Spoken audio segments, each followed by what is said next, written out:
নমস্কার, কেমন আছেন আপনারা সবাই? ঋতুশ্রীর আরও একটা নতুন ব্লগ ভিডিওতে আপনাদেরকে অনেক স্বাগত জানাই। চলুন আজকের ব্লগটা শুরু করা যাক। আজ হচ্ছে মঙ্গলবার, ঘড়ির কাঁটায় বাজে এখন ওই সকাল 9টার মতন। দেখো, বেডশিটটা আজকে একটু চেঞ্জ করে দিলাম, ওটা প্রায় অনেক দিনই হয়ে গেছিলো, তো আজকে সকালে টাইম পেয়েছি তাই সকালেই চেঞ্জ করে দিলাম। নয়তো এখন না সকালবেলা করে এই বেডশিট চেঞ্জ বা এই কাজগুলো আমি করি না। তার কারণ কি বলো তো, এই বেবিকে নিয়ে ওর খাওয়া, টাইমে টাইমে ঘুম পাড়ানো, তো এই করতে গিয়ে না আমার অনেক দেরি হয়ে যায়। তো আজকে কাজের চাপটা একটু হালকা আছে, তো সেই কারণে সকালবেলায় বেডটা পরিষ্কার করে দিলাম। আর যেহেতু কাজের চাপটা হালকা আছে, তা আজকে একটুখানি আমার সোনা বাবাটাকে সময় দেব। তার জন্য দেখো, ওকে নিয়ে একটুখানি গাছের পাতা দেখাচ্ছিলাম, ওর সাথে একটু খেলাধুলো এইগুলো করে নিলাম। আর আজকে না আমার এক বান্ধবীর বাড়িতে বিপত্তারিণী পুজো, তো সেখানেই আমাদের নেমন্তন্ন, তাই রান্নার ঘরের কিন্তু আজকে যাওয়ার কোনো প্রশ্নই আসছে না।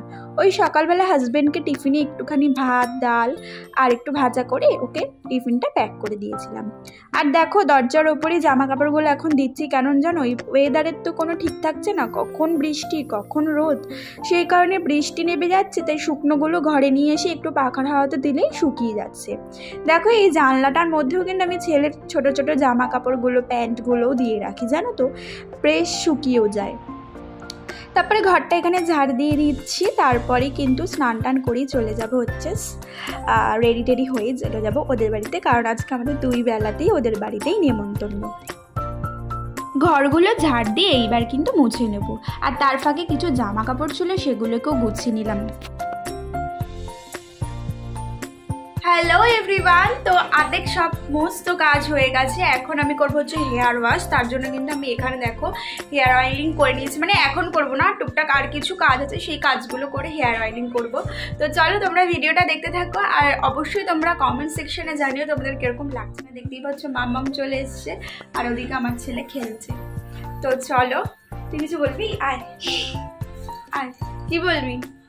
কি বলবি? এখন মানে ক্যামেরা দেখে শাই হয়ে গেছে, বল কি বলবি? মামি। কি বলবি? হাই গাইস বলতে হয় না? হাই গাইস ভালো করে বলে দাও। এখন খুবই লজ্জা পাচ্ছে, এখন বলবে না। আর আমার ছেলেকে দেখো হা করে তাকিয়ে আছে। তো চলো তোমরা ভিডিওটা দেখতে থাকো, আর অবশ্যই জানিও তোমাদের কিরকম লাগছে না লাগছে। ছেলেকে এখানে স্নান টান করিয়ে একদম একটু সাজুগুজু করিয়ে দিয়েছি। আর দেখো, ওয়েদারের কিন্তু অবস্থা আবার শোচনীয় হয়ে গেছে, মানে যা হচ্ছে আর কি, একবার বৃষ্টি একবার রোদ, এই হচ্ছে মানে বর্ষাকালে যেমনটা হয়।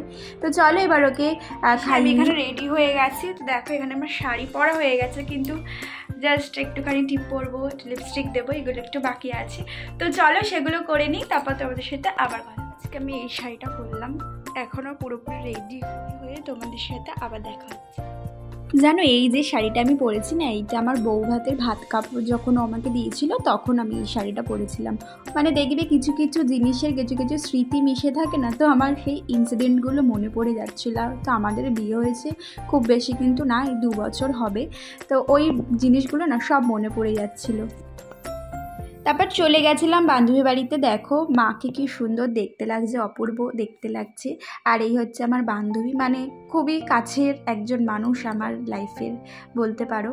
তো খেতে তো এখানে বসে পড়েছি। আর কি বলো তো, এখন সবার সাথে সবসময় দেখা হয় না, সবাই যে যার বেবি নিয়ে ব্যস্ত। ওরও একটা ছোট্ট বেবি আছে, একটা মেয়ে আছে, তোমাদেরকে দেখাচ্ছি। এই দেখো, ওকে আমি পেখম বলে ডাকি।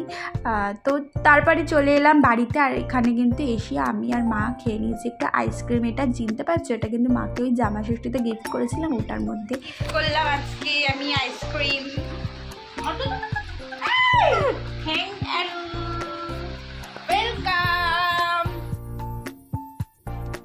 মাকে বললাম ওটা আমি গিফট করছি বলে, মায়ের সাথে একটু মজা করে নিলাম। চলে এসেছি সন্ধেবেলা, এখানে রেডি হয়ে নিয়েছি, আর আজকে এই জামাটা পরে নিয়েছি। এটা হচ্ছে আমার আগের বছরের বার্থডের জামা, আমার মা আমাকে গিফট করেছিল। তো দেখো, এইখানে আমি রেডি হয়ে নিয়েছি। চলো বন্ধুরা, আজকের ব্লগটা এইটুখানি। তোমরা সবাই খুব ভালো থেকো, সুস্থ থেকো, সবাইকে ভালো রেখো।